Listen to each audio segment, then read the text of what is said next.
Assalamualaikum dan salam sejahtera. Nama saya Cikgu Amran daripada SK Gua Lobak.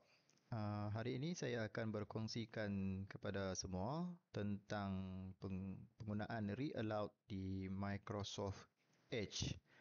So, kita semua boleh buka browser Microsoft Edge di sini. Jangan pilih Chrome ataupun Mozilla Firefox. Kita pilih Microsoft Edge yang logo ni macam biru ni. Klik. So, let's say kita nak baca satu artikel di satu website. Kita klik Edutopia. Ini sebagai contoh ya. Okey, klik Edutopia. Lepas tu kita pilih satu topik yang kita hendak baca. Ni ada artikel kat sini cikgu semua. So kita klik artikel kat sini. So kalaulah artikel yang ditulis oleh penulis kat sini, paparannya seperti biasa.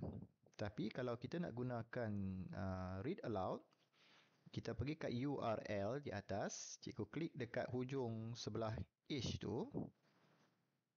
And then cikgu type perkataan read dan juga noktah bertindih 2, titik bertindih 2 dan enter. So dia akan masuk kepada reader mode. Dia akan keluar paparan seperti read aloud di sini, text preferences and reading preferences. So kita boleh try lah read aloud sini. Cikgu semua klik read aloud di sini.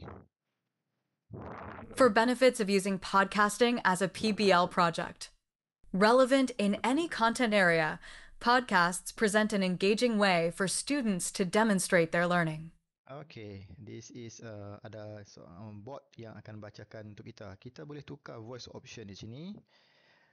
Kita boleh pilih kadar kelajuan voice tu, ataupun kita boleh pilih sama ada lelaki ataupun siapa-siapa saja yang nak baca untuk kita. Let's say saya tukar pula kepada David. Okay, so kita try again. Learning. Lightfield Studios / iStock. I've seen a lot when it comes to project-based learning, PBL, from the perspectives of both a teacher facilitator and a coach designer.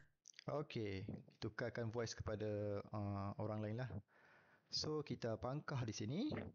Di sini pula ada text preferences. Cikgu berklik. So cikgu boleh pilih lah sama ada features yang cikgu nak. Sama ada text medium. Di sini adalah font. Okay, tak ada apa, cikgu boleh explore sendiri. Text column, satu column. Okay, tengah ataupun okay. Dan theme. Okay, hitam ataupun putih. Cikgu boleh explore sendirilah. Di sini pula ada reading preferences. Klik. Features ni adalah line focus. Cikgu boleh klik kat sini, line focus. So dia akan fokuskan hanya di sini. Features dia kita pilih satu line. Dia ada pilih 3 line dan dia juga ada pilih 5 line. So dia akan bantu kita membaca daripada teks ni, fokus kepada berapa line yang kita nak. So saya choose satu line. So kita klik read aloud. 4 benefits of using podcasting as a PBL project.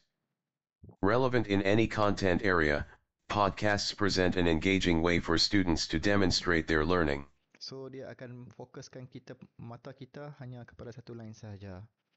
Okey cikgu, itu sahaja perkongsian saya pada hari ini. Sekian, terima kasih. Bye.